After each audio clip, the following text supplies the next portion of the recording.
Aliens vs Predator is a title that's really important to us at Rebellion.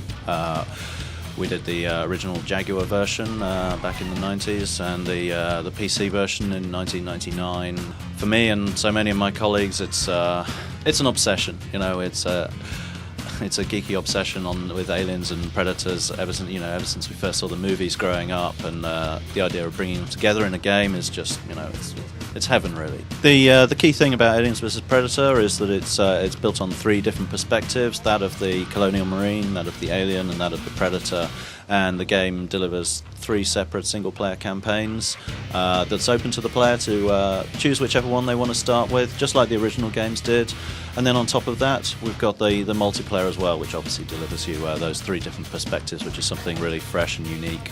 Well, the Predator he's very tooled up. He's got some extremely cool exotic weaponry and gadgets.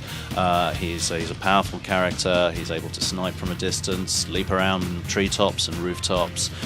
He's got his wrist blades for up-close combat, and he's got things like booby traps as well that he can use, and his cloaking device for stealth. The iconic vision modes from the games and the movies are there. They're very present. You've got your thermal vision mode for spotting the Marines in the darkness and in the dense jungle, and the alien vision mode for spotting the aliens in the darkness as well. Well, the Marine, he does seem like he gets a bit of a rough deal with these intergalactic alien serial killers after him all over the place. But he's armored up. He's got some pretty awesome firepower as well. The other species, they don't have the rapid fire ranged weaponry like the pulse rifle. That's that iconic weapon that is actually probably a most effective weapon for taking down aliens. And but it's up to the Marine to keep his wits about him, use his motion tracker, spotting things in the darkness, and nailing his targets at a distance, because the last thing you need is a face full of acid blood from an alien. It's not nice.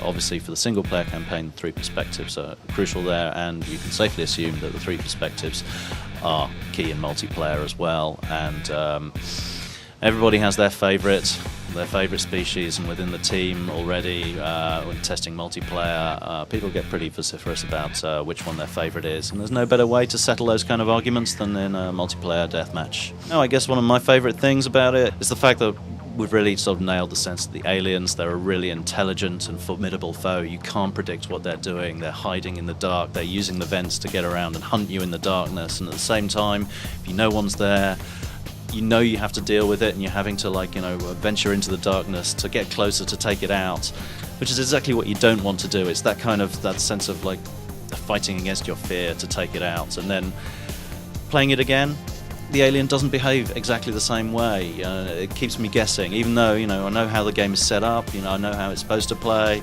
and yet the aliens still scare me. They still keep me on my toes, and that's a thrill. Look out for Aliens vs Predator, coming early 2010 on Xbox 360, PlayStation 3 and PC.